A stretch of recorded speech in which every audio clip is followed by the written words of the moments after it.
Welcome back, everybody, to Fly the Coop. We're so glad to see you today. I am honored to have Austin Meimaridis. I didn't watch it.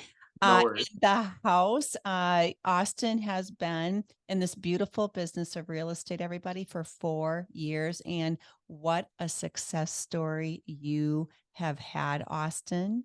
I just thought it'd be fun to interview you today and share Absolutely. some nuggets to the new agents because there's such an interest in this amazing business, isn't there? Absolutely. Yeah, there's an incredible amount of interest and rightfully so. And thank you so much for the introduction. Very humble to be here. And no one else I'd rather just chop it up with and talk about the real estate industry. And yeah, hopefully we can give some good little nuggets for consumers and agents out there.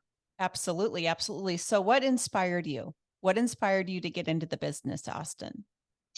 I actually had a little bit of a unique story there. So I got into the business when I was 19. Okay. And between years 18 and 19, I had this like very weird kind of self growth where I basically just injected myself with as much knowledge as I could physically consume. And Okay. so through that year, I traveled in Europe for a little while, and the train system in Europe is like super crazy, right? Very, very nice. And takes you for everywhere you need to go. So I traveled, I think I did the math, like 12 hours of train riding over there in like 35 days while I was Wow. overseas. And I burned through like 8 books, right? And so in that 8 books, you've got like of course, the cornerstones of self-development, like Rich Dad, Poor Dad, how to make friends or win friends and influence people, stuff like that. And long story short, I came home after this like 30 something day hiatus, and I knew that I didn't want to limit myself in what I thought I could achieve anymore. And so I wanted to get into an industry where I knew I personally wanted to see myself as far as an investment kind of thing. I always Right. wanted to invest in homes. I always wanted to create, some type of portfolio, something rewarding that I could pass on. And so I thought, you know what, I'll try my hand. I'm entrepreneurial in spirit, so I thought it made sense. And so that's how I actually got started. And I think like a lot of agents who stick it out and actually, succeed, quote unquote, succeed by staying in the game. I Mhm. think, I think like a lot of those agents, I just found success somewhat early, which is enough to, even just one or two transactions is enough to show you how rewarding and how fulfilling the job can be. And Right. that really is what snowballed me into, making it a career. So you would, I'm sure, agree, given your success story, that there are some fundamental structural elements to this business that create a need for some grit and tenacity Absolutely. and consistency. So, Yeah. what was your lesson? Because you're young and you're doing beautiful work. So, Thank you. what was that pivotal point for you in a business that's really a lifestyle? And I call it a woven blanket. Your life as a whole is really driven organically because of the nature of this business being really a nonstop flow of energy. Like it's a 24/7 thing is a real thing. And defining what that is for you, how you manage your schedule, and how you maintain consistency as part of because it's so time consuming and Yeah. having a Yeah. personal life as part of. Yeah, very well put.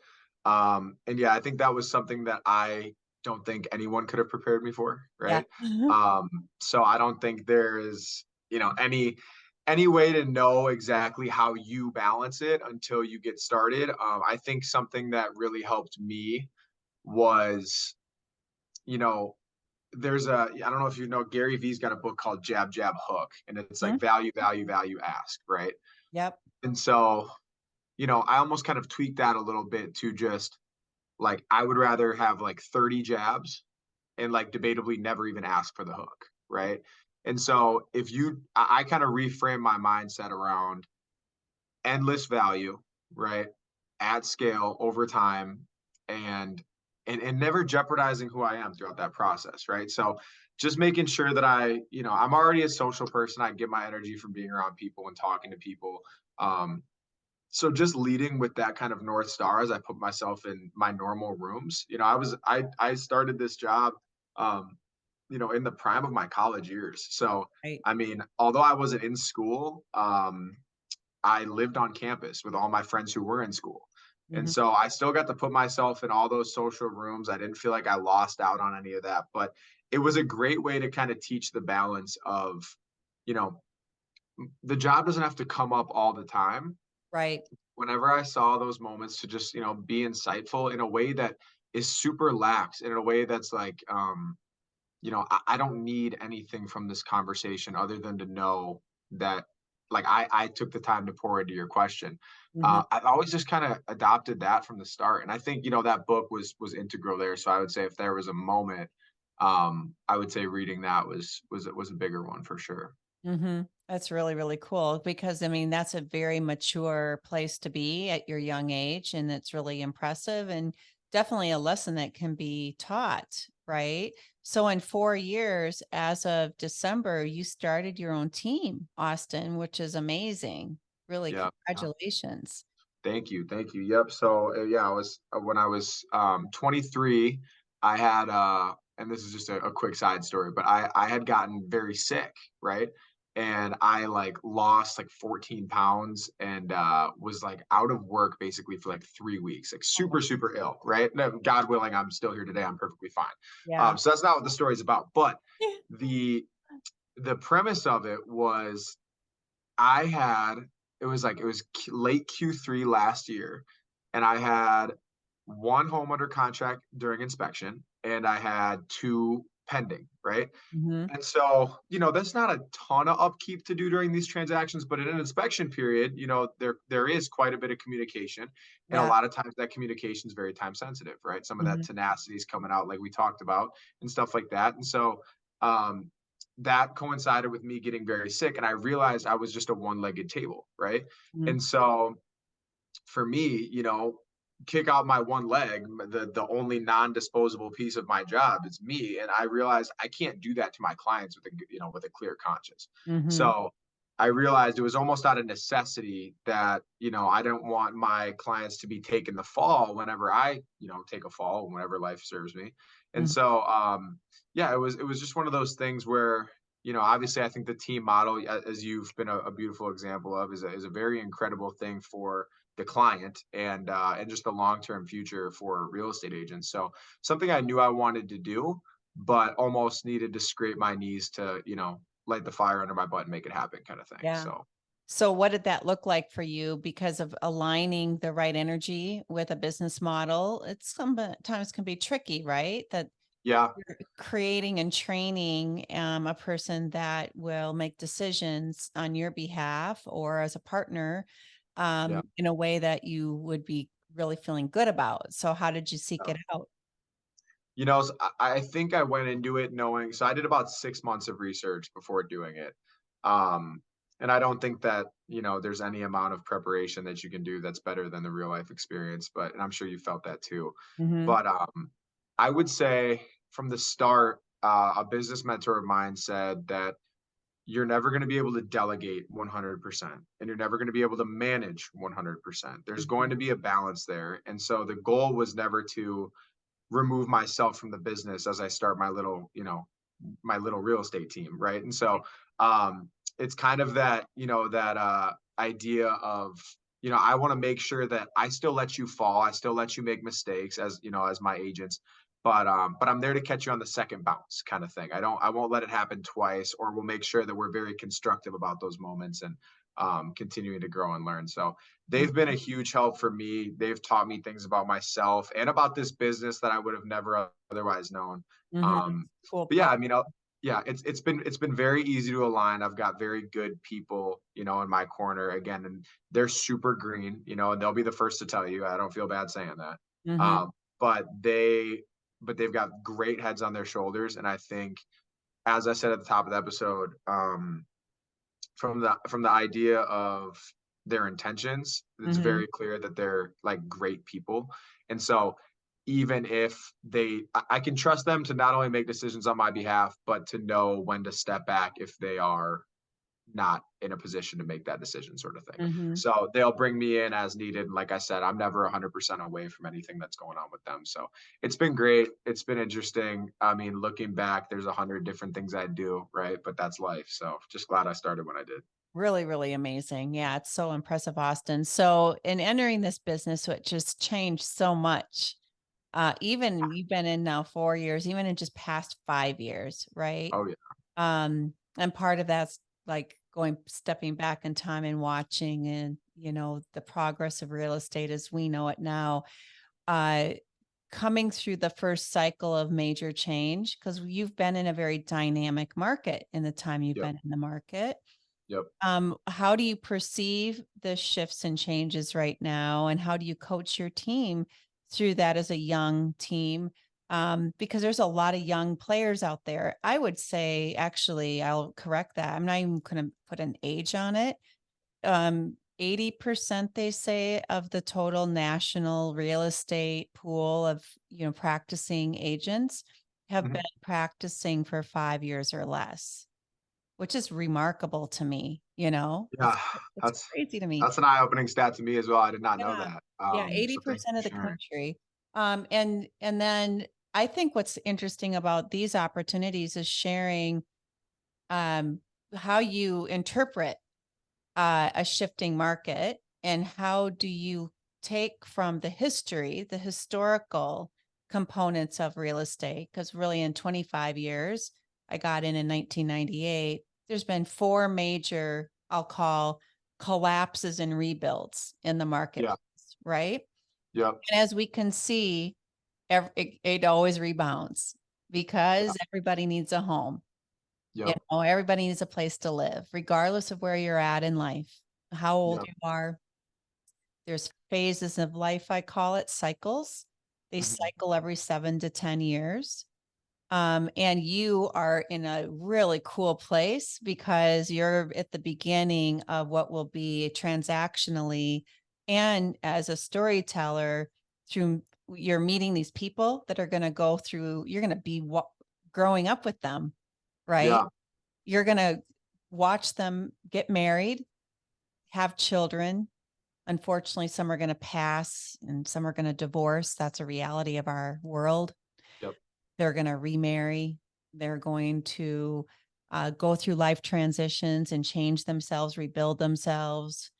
And I think my question is how do you tackle the technology, maintain the relationships, and absorb change in a way that can be super constructive, and you can regurgitate in a successful way so you can maintain momentum during a time that's um, the momentum is faster than I've ever seen it. Yeah, that's a great question. I think the answer is kind of twofold. So, I would say the number one way I would say to make sure that clients are, staying informed through this period is there's so much good information out there on like the macroeconomics of everything. Yep. And I think, as maybe as watered down of an answer as this is, I do believe that transition, making sure that our generation's way of receiving things is, and when I say our generation, I'm referring to you and I, everyone right now, in a sense of how they're receiving content. I Mm-hmm. think we need to take a step back and look at consumer behavior first of all. So that's my first answer Yep. is taking a look at the consumer behavior. I think number one, first and foremost, we've got a lack. I think we all know that we need to communicate what we know at a micro level, very, very specific data on the market. We all can agree that we need to continue to communicate that effectively to the consumer, right? Mm-hmm. So making sure that that's top of mind for us and our team here is super, super important. But I think we take it a step further than that, which is how does the consumer ideally receive this information and Mm-hmm. back the data into a packaging that actually gets received. I Mm-hmm. just see so many very insightful market updates, so many agents sharing what's going on in the market, but it's in a way that's not being delivered, optimally. People aren't necessarily, although the information's fantastic. I mean, even some of the best in the business. Like I think of Keeping Current Matters, and Tom Ferry and their group and all the things that they do for the market. Mm-hmm. Um, they do a fantastic job of delivering real time data to us. Mm-hmm. But with that said, it takes an agent who wants to learn about this, about what's going on, and that's fine. But the consumer, we can't expect the consumer to think that way, right? No. And Mm-mm. so for us, the big thing has been repackaging that info in a way that grabs attention. Mm-hmm.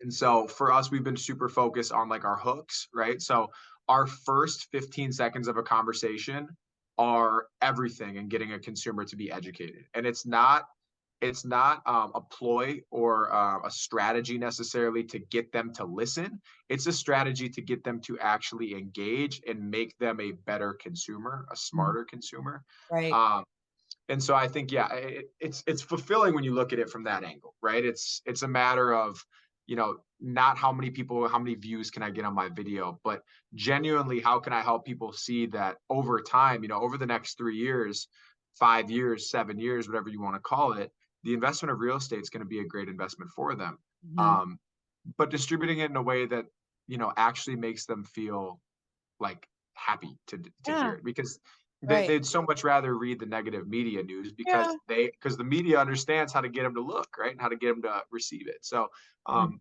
I think making that our North Star has been the number one way of staying relevant and just keeping happy, guided, trustworthy consumer to agent relationships. I love your word North Star. Yeah, it's like one of my favorite. It's one of my favorite things, and I'm also a believer that if it's not written down, it doesn't exist. So I mean, I've got everything written down. My whole bottom of my computer is covered in sticky notes, and so I try to stack up as many of those North Stars as I can, just to Yeah. hopefully look at them and create the habit. So all of us have words in our life that just resonate and connect us, like to us. And I think Mhm. North Star is your word. Possibly, yeah, We it's a should power be word. It's labeling definitely a power word. everything. It's a power word. You know, I'm known for my all of these words, creme brulee and beautiful and reverse, engineering. And yours is North Star. I love Yeah, that. yeah, potentially. Yeah, I That like could, I like it too. So I'll let you coin that, and I'll take it and oh, run with it for now, I think you and should. hopefully it sticks. I think you should because it's a powerful word and it really drives like it to me that can be so many ways you can carve that up and slice it and dice it to be meaningful Yeah. in marketing. And that's one of the reasons I love doing this because just through an organic conversation you come up with like these nuggets I call them Yeah.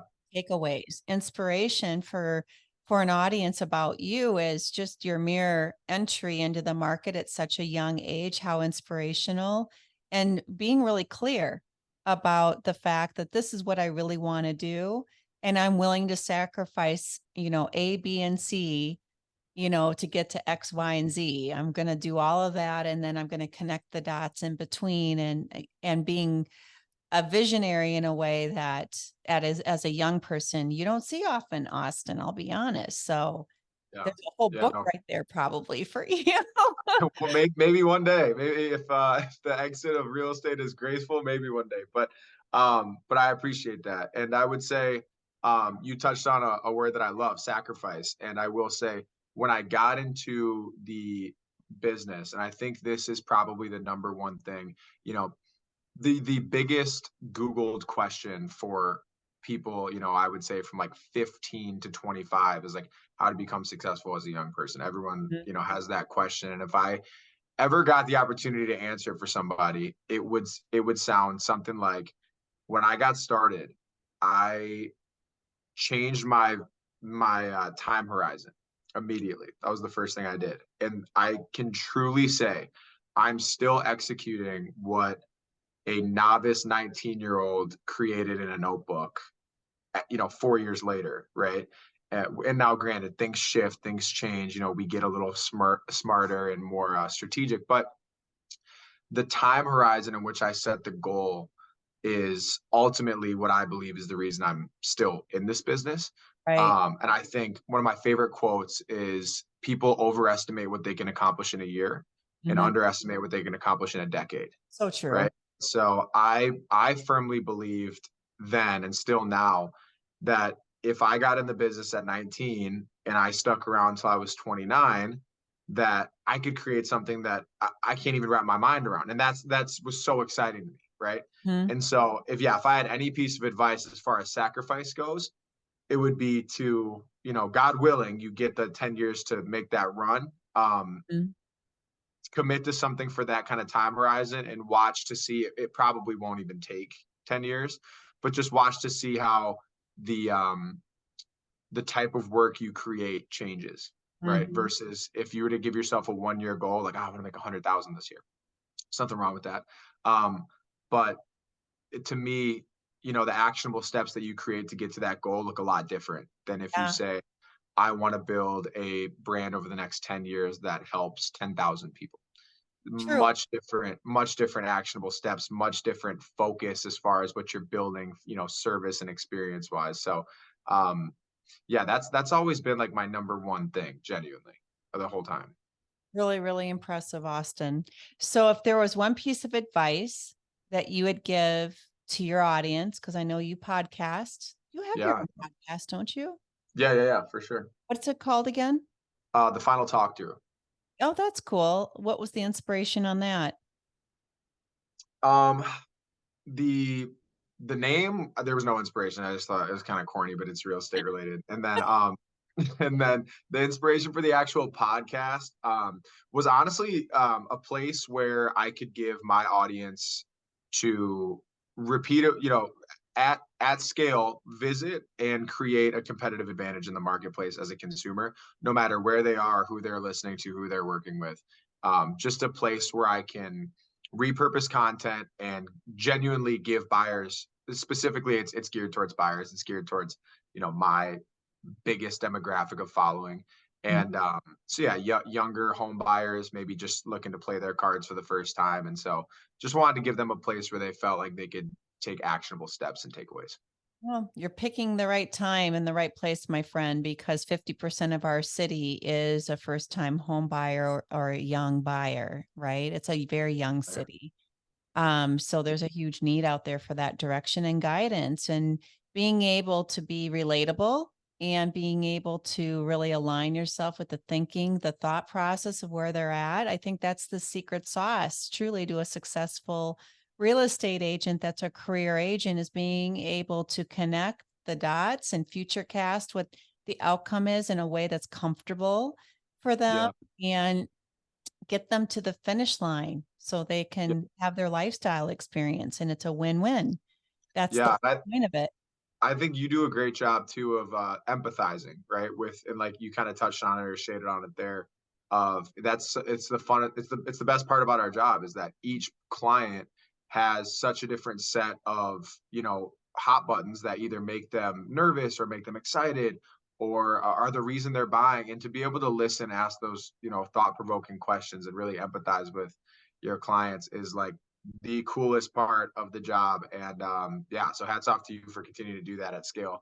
And you and a couple other agents, I know I continue to consume content and just watch how you guys do that. So That's so well, and that I think us all of us sharing and learning from each other's, almost all of it, it's honestly. everything. It's It everything. really Yeah. is. And I think when to be aware, where you're going to be a beautiful example, Austin, is that's an organic piece of your person. And a bit this work that we do is extremely complex. And I think people underestimate the complexity of it. And it's very emotional. And you're helping people through their stories. I call them, everybody's got a story. And Yeah. the makeup of their story is unique. Like I mean, there's some high level replication, right? There's high level, like we talked about earlier, but really everyone's but hot buttons, if you will, or win-win buttons are unique to their story. So being able to read the room and help navigate their story is what we do. It's very Absolutely. little about buying and selling real estate. It's No, really 100%. helping the steps of the story. Yeah. Yeah, and there is so many non-tangible steps to the process that are just genuinely based around the experience of getting to know your client, Mhm. and that could be a topic in and of itself for a Oh whole yeah. podcast episode. But it is very fun, and it's what makes it's what keeps you young in this business is that there's never a day like the last. So I know. It's never boring. Well, we'll definitely plan to do more interviews. I like to do short little snippets. And then I want everybody, we're going to link up Austin's contact information and all your handles. Yep. But I think that, boy, check Austin out. Really impressive success story in the world of real estate. And I see amazing, beautiful things coming from your team and your person, Austin. And it's just an honor to spend a little time and visit with you today. I really appreciate it. Thank you. Yeah, absolutely. Thank you so much. I appreciate the kind words, and like I said, there's no one else I'd rather collab with and put the word out with. So, thanks for leading by example, and appreciate you having me on. Thank you, Austin. Austin, oh my gosh, Meimaridis. Am I doing that correctly, Yep, Carter? Did I got it, get it? got it. Oh, I hate it when I botch a name, so I'm glad I didn't do that, Austin. It's a Oh yeah, you did beautiful great, name. and it takes most people way more tries than you took. So All right, everybody check out Austin. Really an amazing interview. Thank you so much, sir. We will see you next time on Fly the Coop. much appreciated. Have a good one. Thank you.